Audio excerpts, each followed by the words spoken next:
अजंता की गुफाओं को पढ़ रहे थे और उसमें हम गुफा संख्या 1 पढ़ रहे थे। तो गुफा संख्या 1 में जो है आज पढ़ेंगे मार विजय का चित्र। तो गुफा संख्या क्या है? गुफा संख्या 1 और पढ़ेंगे क्या? मार विजय का चित्र। ये बना हुआ है, ये इसे माना गया है संसार का सबसे प्रसिद्ध चित्र, संसार का सबसे प्रसिद्ध चित्र।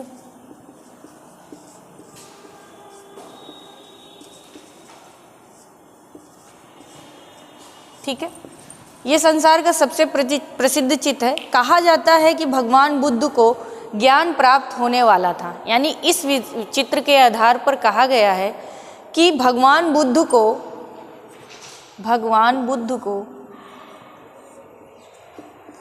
ज्ञान प्राप्त होने वाला था।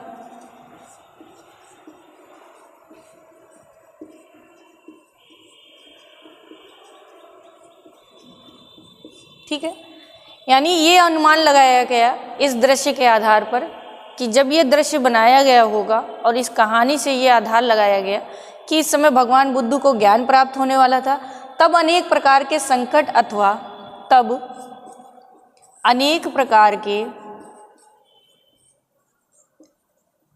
संकट एवं प्रलोभन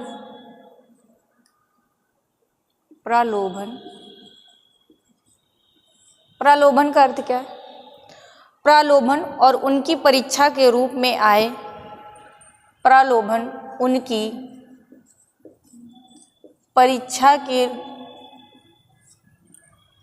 परीक्षा में आए। कोई बताएगा प्रलोभन का अर्थ? इन सब को कामदेव मार की सेना कहा गया। इन सब को कामदेव की मार सेना कहा गया।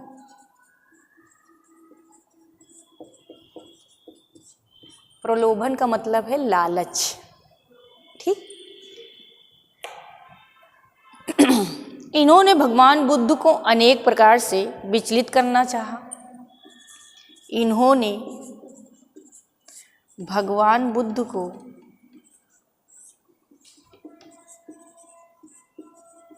अनेक प्रकार से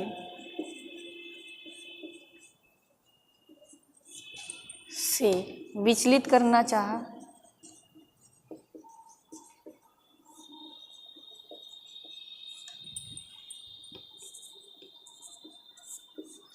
ठीक है, मतलब उन्होंने लालच दिए, चाहा, उन्हें डराया, धमकाया, आकर्षित किया।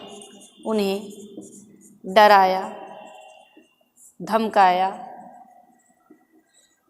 आकर्षित किया। ठीक है, आकर्षित किया, किंतु गौतम बुद्ध पर कोई प्रभाव नहीं पड़ा। आकर्षित किया किंतु गौतम बुद्ध पर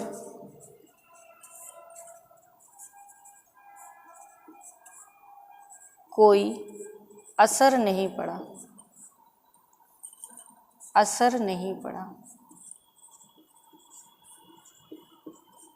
यानी एक तरीके से जैसे हम लोगों में ऋषि मुनि लोग होते थे ना, ध्यान मुद्रा में बैठते थे और अप्सराएं आती थी उनकी मुद्रा को तोड़ने के लिए कि वो तप ना कर पाए। इसी तरह कहा गया कि भगवान बुद्ध का क्या था? ज्ञान प्राप्ति का मार्ग, यानी ज्ञान प्राप्ति होने वाली थी, ऐसा था। तो उस समय कामदेव, यानी ये जो मार विजय सेना थी, इसे क्या कहा गया है? ये कामदेव की सेना थी जो कि भगवान बुद्ध को विचलित करने और उन्हें डराने, धमकाने, आकर्षित करने का प्रयास किया ताकि वो अपनी इस लीन मुद्रा से विचलित हो जाए और उन्हें ज्ञान प्राप्ति ना हो। ये पूर्ण प्रयास था। यहीं पर एक और यानी उसी दीवार पर यहीं पर एक और तपस्वी के रूप में ध्यानमग्न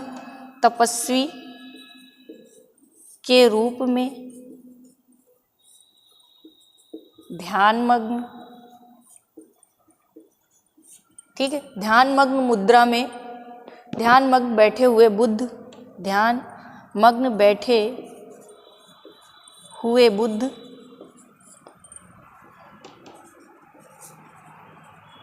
ठीक है, अपनी ध्यान अवस्था में बैठे हुए बुद्ध को लाल बौने आंखें, बैठे बुद्ध को लाल बौने, है ना, मतलब कैसे हैं, लाल हैं, बौना आंखें फाड़ के, बौना लिख लीजिए, बौना आंखें फाड़ के देख रहा है ना, देखते हुए डराने का प्रयत्न कर रहा है, देखते हुए डराने का प्रयत्न कर रहा, ठीक है, यानी उनको डराना चाह रहा है। और एक भयानक आकृति तलवार चला रही, मतलब उसी तरह की कोई भयानक आकृति है, एक भयानक आकृति, एक भयानक आकृति तलवार चला रही,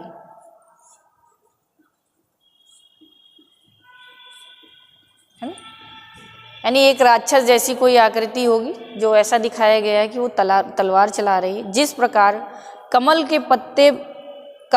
का पत्ता जल में रहने पर गीला नहीं होता, मिटार कर लिखते हैं, ठीक है, इसी के आगे है, ठीक है, जिस प्रकार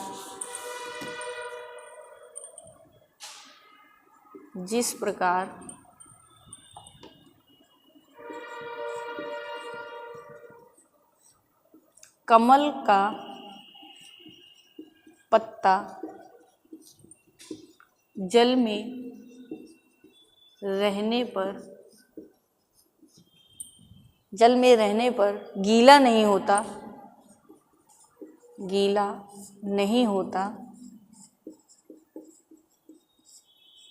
उसी प्रकार गीला नहीं होता, ठीक उसी प्रकार ठीक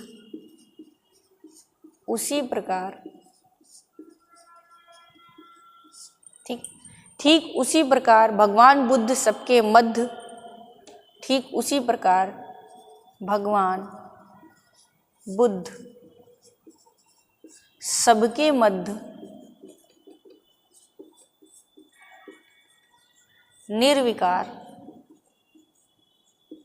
ठीक है, निर्विकार भाव में सांसारिक दुख को, निर्विकार भाव में सांसारिक दुख को, ठीक है, सांसारिक दुख को दूर करने के लिए, सांसारिक दुख को दूर करने के लिए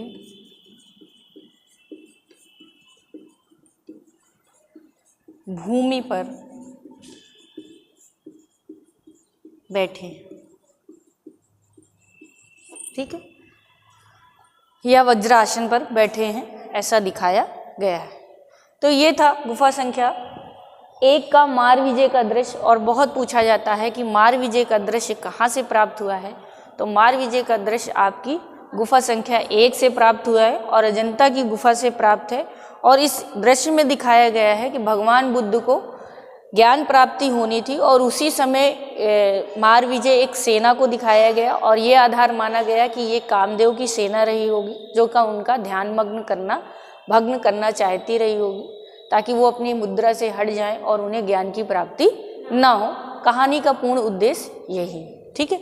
इसके बाद हम पढ़ेंगे दूसरा श्रावस्ती का चमत्कार। इसी गुफा संख्या में श्रावस्ती का चमत्कार, श्रावस्ती का चमत्कार। इसकी कहानी देखिए क्या है। श्रावस्ती का चमत्कार ये बना हुआ है, दाहिनी भित्ति पर बनाया गया है, यानी गुफा की दाहिनी भित्ति पर दृश्य बना है, ठीक है। और इसमें दिखाया गया है कि स्वयं आचार्यों की पंक्ति में, स्वयं आचार्यों की पंक्ति में, है ना, आचार्यों का मतलब जानते हैं, 7 उन्हीं के समूह के, आचार्यों की पंक्ति में सिद्ध करने के लिए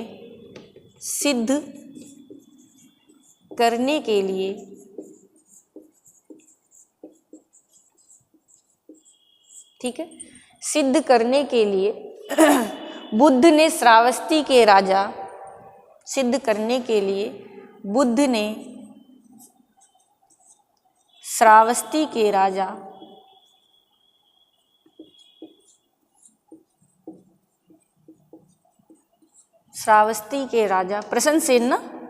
प्रसेनजीत, हाँ प्रसेनजीत,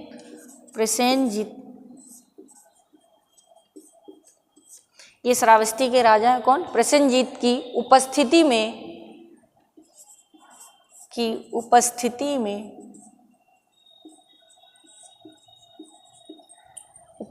में कुछ चमत्कार किए, जिससे एक चमत्कार में कुछ चमत्कार किए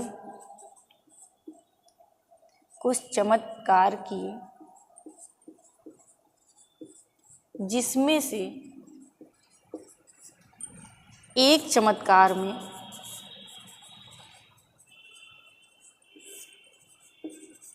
ठीक है, एक ऐसा चमत्कार किया, एक चमत्कार में उन्होंने अपने अनगणित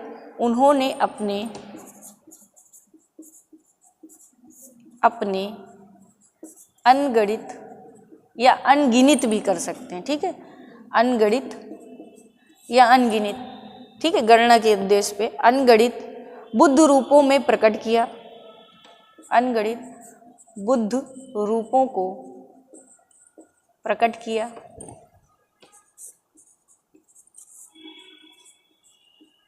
ठीक है, प्रकट किया, जो सब कमल पर आसीन थे, जो किस अवस्था पे हैं, जो सब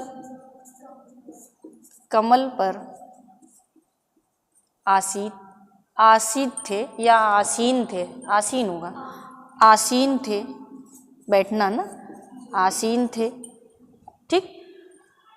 और एक दीवार पर, यानी यहीं पर एक दृश्य मिला है, ये नोट करके चाहे लिख लीजिए। इसमें दिखाया गया है एक दीवार के ऊपरी भाग में, एक दीवार के ऊपरी भाग में सांडों की लड़ाई